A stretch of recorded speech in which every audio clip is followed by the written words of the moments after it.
Okay, we're into your second video now.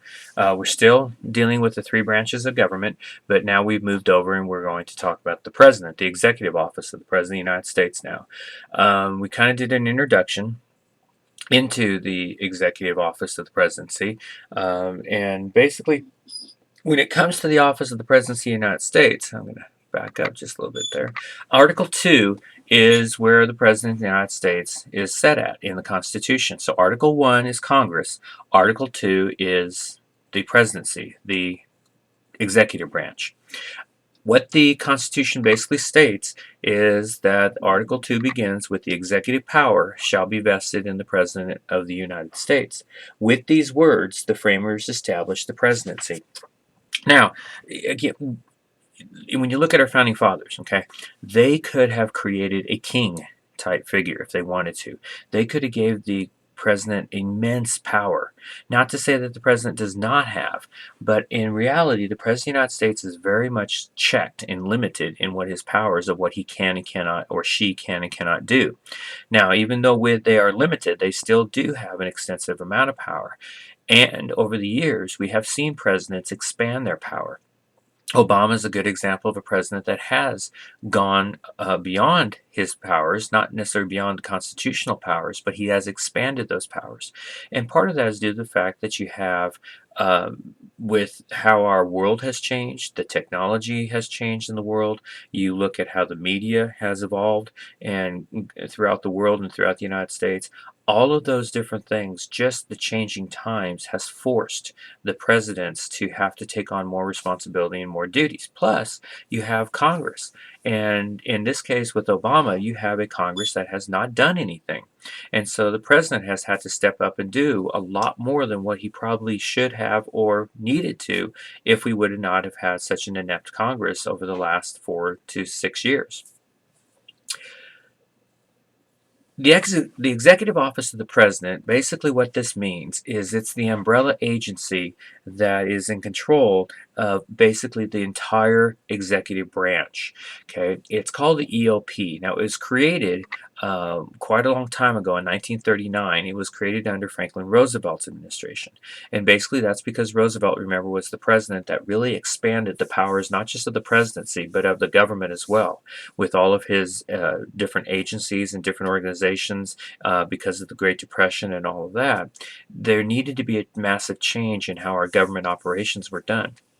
And the president was getting too overloaded with responsibility and duties. So they had to split some of these things out. And so they started creating separate organizations and separate jobs for some of these different things that the president was doing.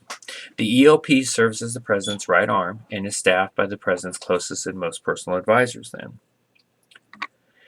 One of those people that works very closely with the President of the United States in the White House is the White House, basically his chief of staff. And what the White House chief of staff is basically his responsibility or her responsibility to do is to direct all operations within the White House. Now, the president's chief of staff is a vitally important person. Most people don't even know who the president's chief of staff is. Now, Obama has gone through several chiefs of staff over the years. Right now, his most recent one is Dennis McDonough, I think is how you pronounce it. But he has gone through several of them. Not that he's fired them or got rid of them, didn't like them, but it is a very tiring job. You're putting in sometimes 18, 19 hours a day as the chief of staff. Your job is to make the president look good, and you want to make sure the president's very up to date on everything, has extensive knowledge of everything going on around him, has people that are responsible, that's going to act correctly, and that's going to give him the correct information. You got to organize his schedule. You got to make sure the president's not being overburdened. It's a very tough job. So the White House Chief of Staff has plenty to do. The next person that works very closely with the president in the White House is the press secretary. Their job is to make sure that the press is able to write and is able to follow the things that the White House wants it to. Not that they control the press, but they have to try to steer or try to be able to keep the press at an arm's length distance so that the press doesn't end up, ripping apart or destroying the possible intentions and goals and policies that the president's trying to put through. So again, it's a very love-hate relationship between the press and the president and the White House, and this is true for any president. So the press secretary, again, has a very tough job because they can't lie to the press, but there are times that the press secretary has to be able to not tell the full truth because it could be dealing with emergency situations, it could be dealing with national security or those kinds of things. So again, it's a very tough job for them to do. The third one is the counsel to the president, and this is the most senior advisor who provides legal expertise to the president. Now, if the president gets in trouble, it's not like this person's going to be representing him in court. But the counsel to the president is the person that makes sure that the president doesn't violate any laws. And again, it's sometimes pretty easy for the president to do if he isn't careful what he's doing. There's a lot of protocol being president of the United States that you have to be careful of. On the other side, not in the White House, but on the other side of the president's executive office is what's known as the National Security Council. The National Security Council advises the president on all foreign, domestic, military matters. They meet with the president every single day. These members include the vice president, CIA director, Joint Chief of Staff, FBI director, and secretaries of state, defense, and homeland security. In the West Wing itself, which we're going to get more into a little bit later on, the president's closest advisors work in the West Wing, which is very much near the White House itself. From this picture, you can kind of see here is the White House. Now, most of the time you just see the picture of the White House being this building, but in actuality the White House also has two more sections to it. Section 1 over here is the West Wing. This is where the president goes to work. So he lives here in the White House, but then the President of the United States goes to work, which walks over right to here, and this is the Oval Office. The President works here.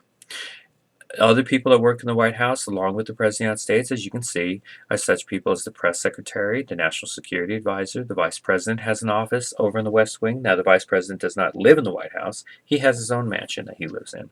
There's also the Chief of Staff, who works there in the White House. None of these people live in the White House. They just work here and they do their jobs here. And we're going to watch a video that kind of shows a little bit more about this and kind of explains more about this in class.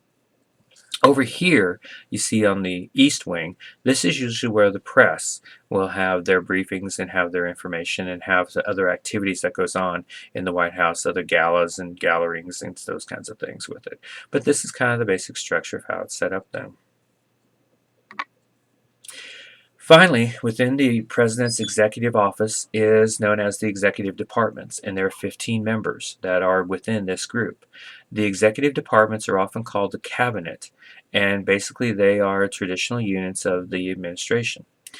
The cabinet was first established in 1789. There were three of them. There was the Secretary of State, Treasury, and War.